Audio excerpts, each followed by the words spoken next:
Hello, नमस्कार प्यारे साथियों, कैसे हो आप सब? आप सभी का स्वागत है आपके अपने यूट्यूब चैनल टॉपर्स गुरु पर, जहाँ पर आपको मिल रही है बिल्कुल फ्री एजुकेशन।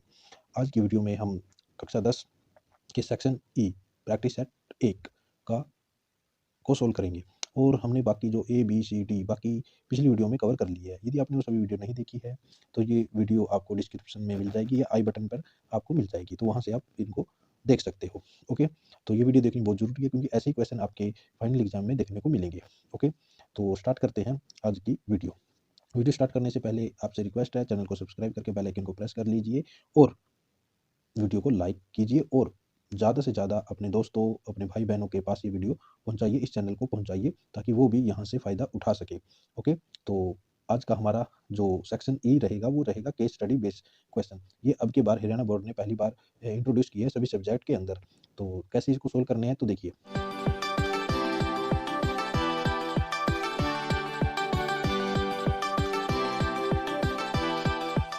क्वेश्चन नंबर 36 है हमारा। आपका मित्र राहुल 200 मीटर की दौड़ में भाग लेना चाहता है, तो वह वर्तमान में उस दूरी को 51 सेकंड में पूरा कर सकता है और प्रत्येक दिन अभ्यास के साथ उसे 2 सेकंड कम लगते हैं। वह इसे 31 सेकंड में पूरा करना चाहता है, तो इस जानकारी के आधार पर हमें इन 3 क्वेश्चनों के आंसर देने हैं। पहला है, अपना लक्ष्य प्राप्त करने तक उसे कम से कम कितने दिनों तक अभ्यास करना होगा। दूसरा है, स्थिति में क्या एपी बनेगी। तीसरा है, यदि एपी का nवां पद A N is equal to 2n+3 द्वारा दिया गया है, तो इसके सामान्य अंतर लिखिए। तो देखिए, जो ये केस स्टडी होता है, इसमें करना क्या होता है, हमें केस को स्टडी करना है और उसके आधार पर जो क्वेश्चन है उनका आंसर देने होते हैं। ओके, तो हमें एक स्थिति दे दी है यहाँ पर भी, जो राहुल है वो 200 मीटर की दौड़ में भाग लेना चाहता है। उसको अब फिलहाल 51 सेकंड लग रहे हैं 200 मीटर को पूरा करने में और उसको 31 सेकंड में पूरा करनी है। तो जैसे ही वो हर डेली अभ्यास करता है तो 2 सेकंड कम लगते हैं। तो ये हमें पूरा केस दे दिया है और इसको हमने स्टडी करना है और नीचे दिए गए आंसरों के क्वेश्चनों के आंसर देने हैं। तो देखिए, तो बड़े आसान होते हैं बाकी क्वेश्चनों से ये, ठीक है। और ये जो केस स्टडी वाले क्वेश्चन होंगे, जो हमारे चैप्टर है, जो हमने एनसीईआरटी में जो चैप्टर किए हैं, उनकी बेसिक जानकारी के ऊपर आधारित है। ये बात हमेशा ध्यान में रखिए, कोई ये बाहर से आते नहीं है, अभी आउट ऑफ सिलेबस है। ये सिर्फ हमारी चैप्टर की बेसिक जानकारी देखने के लिए ये दिए गए हैं भी। हमने कितने डीप से, कितने ध्यान से इस चैप्टर को पढ़ा है, कोई गहराई में भी नहीं है, बस छोटी मोटी बातें इसमें पूछी जाएगी, तो ऐसे घबराने की कोई बात नहीं है। तो देखिए, इन्होंने बोला है भी अपना लक्ष्य प्राप्त करने में उसे कम से कम कितने दिनों तक अभ्यास करना होगा। तो यहाँ पर देखिए, 200 मीटर की दौड़ है, प्रत्येक दिन उसको, पहले दिन उसको 51 सेकंड लगे, यानी कि यहाँ से हमें प्रथम जो पद होगा, प्रथम पद यानी कि ए, वो है हमारे पास 51 सेकंड। तो ये 51 सेकंड हो गया, ठीक है। तो ये 51 सेकंड हो गया और उसको प्रत्येक दिन, हर रोज, प्रत्येक दिन, जो प्रत्येक दिन है, जैसे ही वो प्रैक्टिस कर रहा है प्रत्येक दिन, तो उसको कम किया गया समय, प्रत्येक दिन कम किया गया समय, तो कम किया गया है ये समय, ये बात ध्यान में रखिए, यानी कि 2 सेकंड। ओके, तो कम किया गया है यानी कि डेली कम किया गया है, तो डेली कम किया गया है तो ये हो जाएगा इसका डिफरेंस। ओके, तो यहाँ से हमें, और हमें अंतिम दिन 31 सेकंड पर लेकर आना है, 51 से 31 पर लेकर आना है, यानी कि ये हो जाएगा हमारे पास अंतिम पद, अंतिम पद यानी कि ए एन। ओके, ये हो गया 31 सेकंड। तो ए एन का जो फॉर्मूला होता है वो रख दीजिए, A plus N minus 1 into D is equal to 31। तो ए की वैल्यू हमारे पास 51 plus N minus 1 into D, D है हमारे पास -2 इज इक्वल टू 31।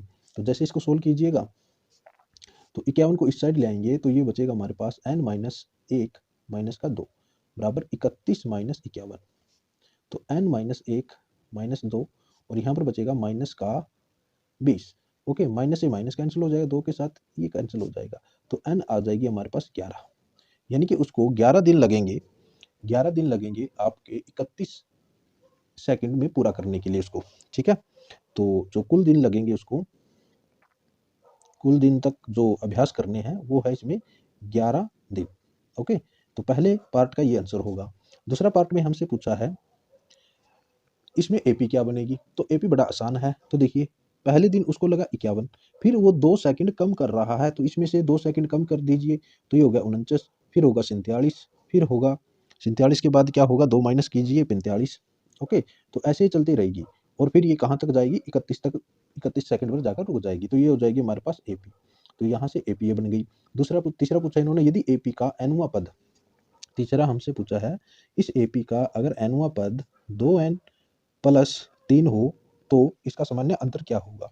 तो यहाँ से हम क्या करते हैं, पहला पद निकालते हैं, ए एन की जगह 1 रखते हैं, तो ये हो जाएगा 2 प्लस 3, तो ये हो गया 5।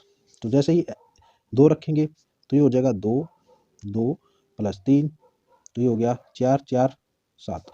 अब हमसे क्या पूछा है, सामान्य अंतर पूछा है, यानी कि डी पूछा है। डी क्या होता है, A2 माइनस A1, तो यहाँ से हो जाएगा 7 माइनस 5। ओके, तो ये हो जाएगा 2।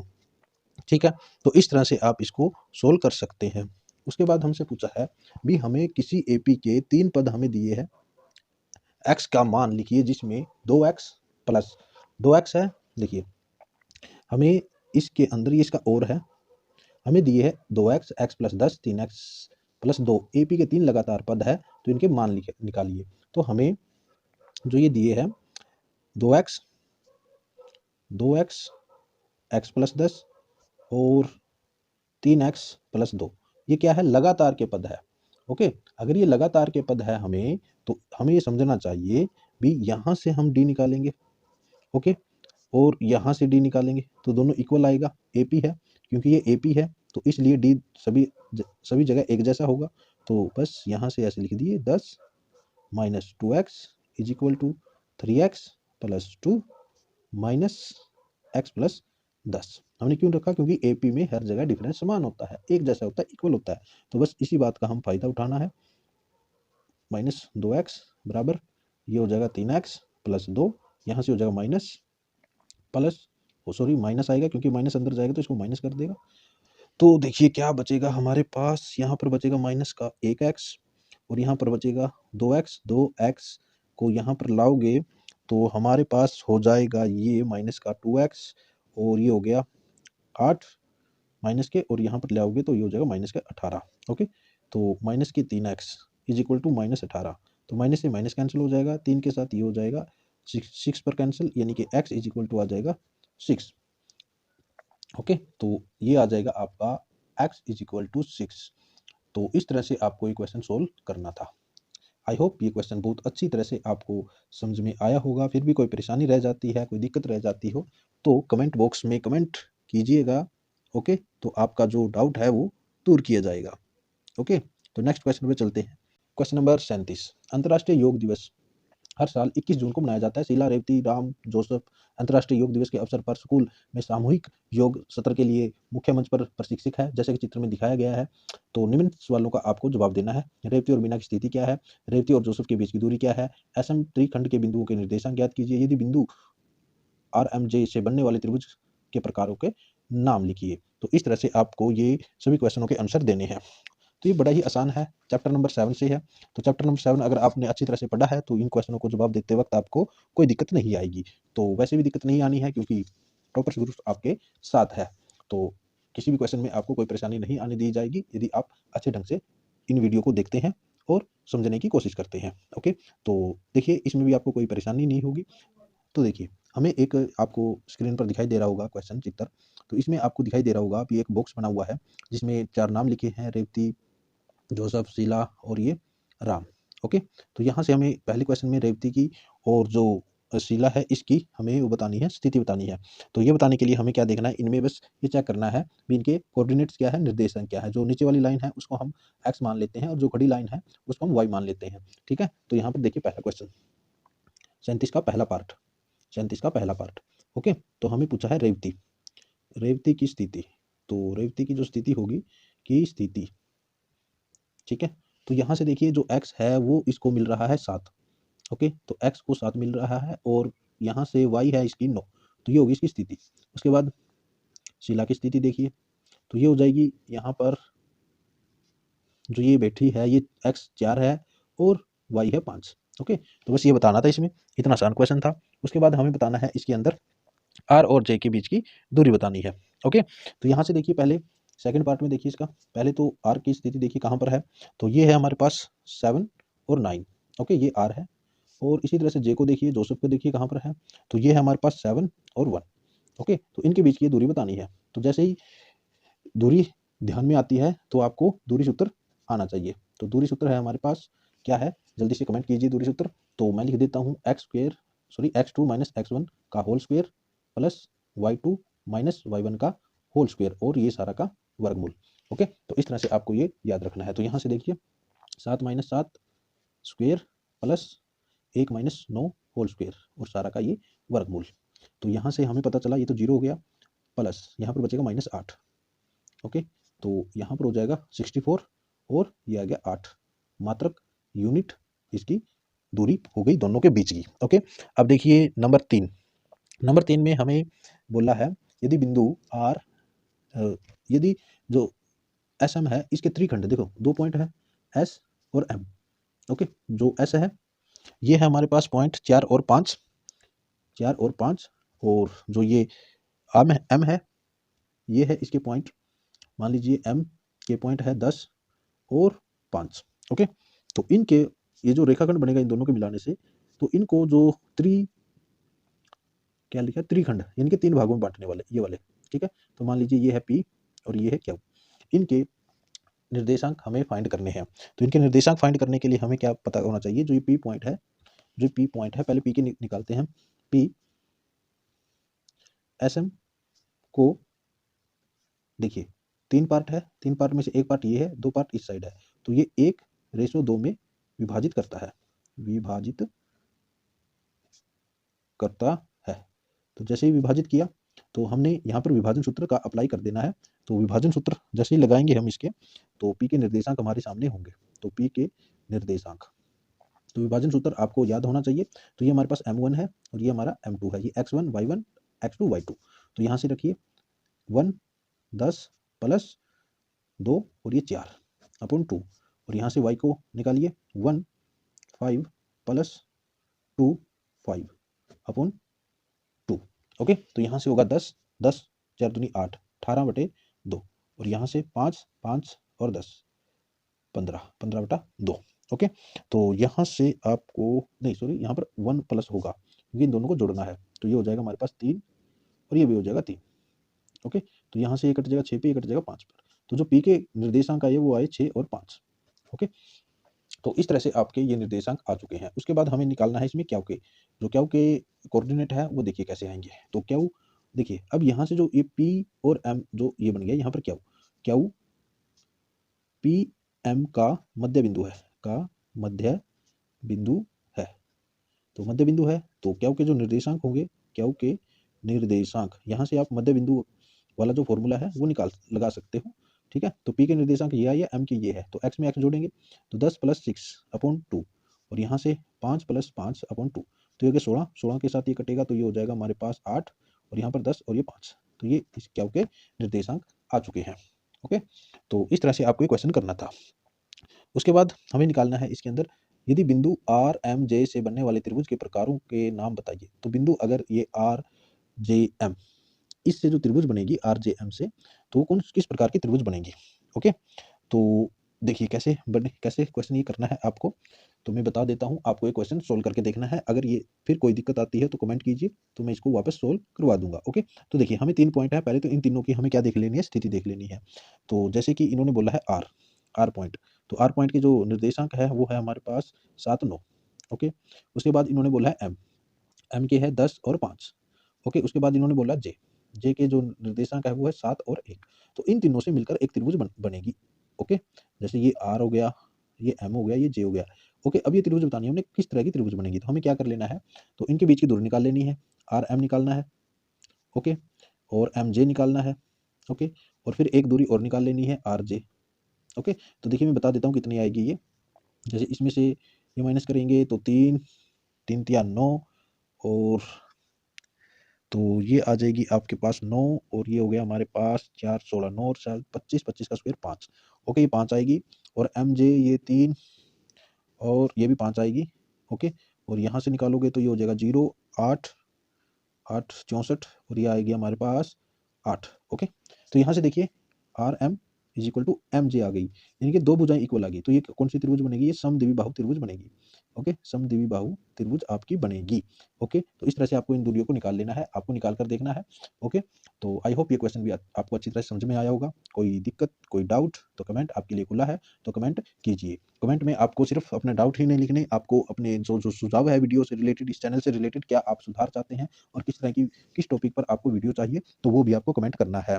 ओके, आपके कमेंट का इंतजार रहता है। आप कमेंट करेंगे तो ही हमें पता चलेगा भी आपको किस टॉपिक में किस तरह की दिक्कत है।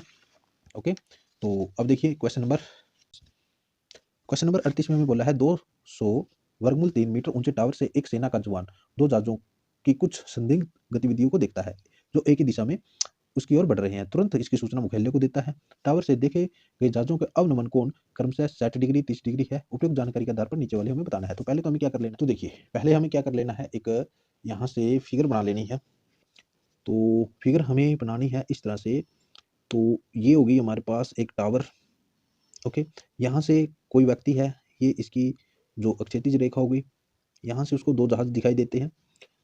एक जहाज यहाँ से दिखाई देता है और एक जहाज यहाँ दिखाई देता है, जो इस तरफ आ रहे हैं। तो यहाँ से अवनमन कोण बना, यहाँ से एक अवनमन कोण यहाँ पर बना, जो कि वो देखता है 60 डिग्री के एंगल पर। ओके, उसके बाद वो एक और जहाज को देखता है 30 डिग्री के अवनमन कोण पर। और आप सभी को पता है अवनमन कोण और उन्नयन कोण हमेशा बराबर होते हैं। तो यहाँ से ये पता चला भी ये 30 डिग्री है और ये भी 60 डिग्री है। और क्यों इक्वल होते हैं ये आप मुझे कमेंट बॉक्स में बताएंगे भी, अवनमन कोण और उन्नयन कोण क्यों आपस में बराबर होते हैं। तो देखिए अब ये हमने स्थिति लिख ली है, और जो ये टावर की हाइट है ये है 200√3 मीटर। ओके, तो अब हमें टावर के निचले भाग से पहले जहाज की दूरी ज्ञात करनी है। तो ये है निचला सिरा और ये है पहला जहाज। ठीक है, तो इनके बीच से निकालनी है। तो हम क्या लिखेंगे, हम लिखेंगे त्रिभुज, समकोण त्रिभुज ए बी सी में। ओके, तो हमें देखिए ये हमारे पास 90 डिग्री का एंगल है। ओके, तो ये 90 डिग्री का एंगल है, तो ये समकोण त्रिभुज बन गई। समकोण त्रिभुज के सामने वाली क्या होती है, कर्ण होती है, ये आधार होता है और ये लंब होता है।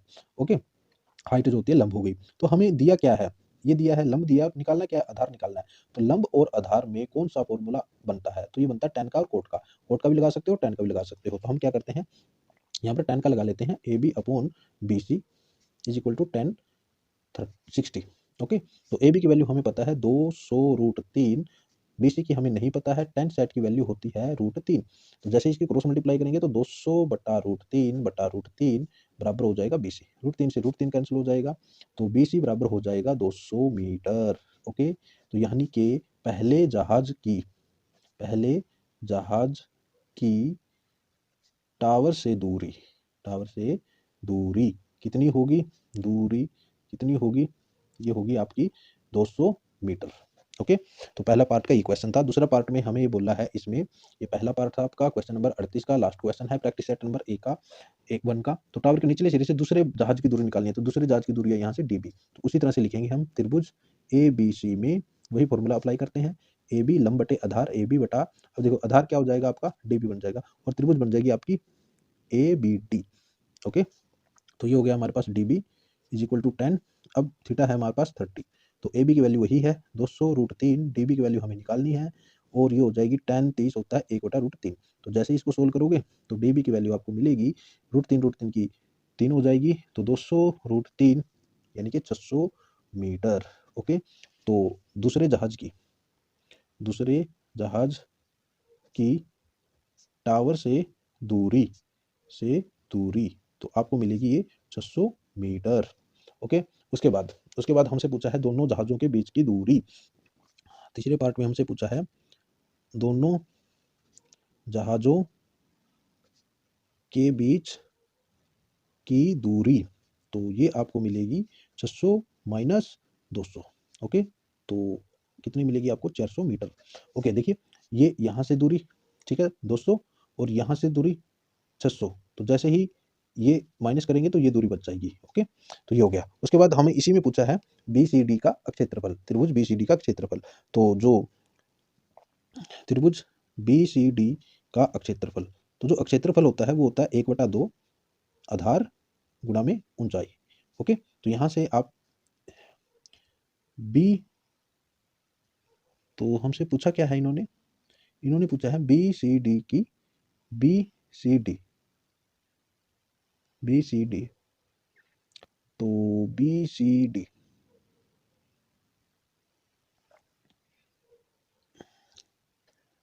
बी सी और ये डी। तो देखिए यहाँ से आपको क्या करना होगा, इनके नाम चेंज करने होंगे, क्योंकि इन्होंने बोला है बी सी डी का क्षेत्रफल ज्ञात कीजिए, और बी सी डी हमारे पास ये नहीं बन रही है त्रिभुज, तो यहाँ से आपको निकालना होगा, इनका नाम चेंज करना होगा। तो देखिए मैं आपको बताता हूँ बी सी डी कैसे पूछा इन्होंने। बी को यहाँ पर लिख दीजिए, ठीक है, बी को यहाँ पर कर दीजिए और ए को यहाँ पर कर लीजिए, बस इतना सा चेंज करना है। तो बी डी सी इन्होंने पूछा है, बी सी डी, तो ये वाला बी सी डी ये वाला पूछा है, ठीक है। तो यहाँ से क्या हो जाएगा, 1/2 आधार, आधार क्या हो जाएगा आपका 400, ठीक है, क्योंकि ये वाली दो दूरी आई है 400 हो जाएगी, और ऊंचाई यही होगी इसकी 200√3। ओके, तो ये यहाँ से कट हो जाएगा 100 पर। ओके, तो यहाँ से क्षेत्रफल मिलेगा आपको ये वाला √3 मीटर स्क्वायर। ओके, तो ये हो गया क्वेश्चन नंबर 38 का तीसरा। और इसका अथवा में है, अथवा में क्या बोल रहा है, दूरी बी सी निकालनी है, बी सी दूरी निकालनी है। तो बी सी दूरी निकालनी है ये वाली, ओके ये वाली। तो इसको कैसे सोल्व करोगे, जैसे ऊपर वाले 2 पार्ट किया वैसे इसको सोल्व कर दो। तो इसका जो अथवा है, यानी कि हमें त्रिभुज बी ए सी में हमें लगा देना है, बी सी में या ए बी सी में हमें लगा देना है। देखो अब हमें क्या निकालना है, हमसे पूछा है इन्होंने बी सी दूरी पूछी है, यानी कि ये पूछी है हमसे, ठीक है, और ये हमें दी है या ये हमें गिवन है। इन दोनों की सहायता से ये निकाल सकते हो, चाहे ये लीजिए चाहे ये लीजिए। ओके, तो हम क्या लेते हैं, हम लंब बटाकरण ले लेते हैं, ए बी बटा ए सी। ओके, ये होगा साइन 60 डिग्री। ओके, तो ए बी की वैल्यू हमारे पास 200√3, ए सी हमें निकालनी है, और साइन 60 की वैल्यू होती है हमारे पास √3/2। ओके, तो √3 से कट जाएगा, तो ए सी की वैल्यू आपको मिलेगी 400 मीटर मिलेगी। ओके, तो ये हो गया। उसके बाद हमसे पूछा है त्रिभुज ए बी सी का पैरामीटर, वो परिमाप, त्रिभुज ए बी सी। तो त्रिभुज ए बी सी का परिमाप आपको निकालना है। तो देखिए त्रिभुज ए बी सी का परिमाप, तो कैसे निकालोगे, परिमाप होता है तीनों भुजाओं का जोड़, A B plus A C plus B C.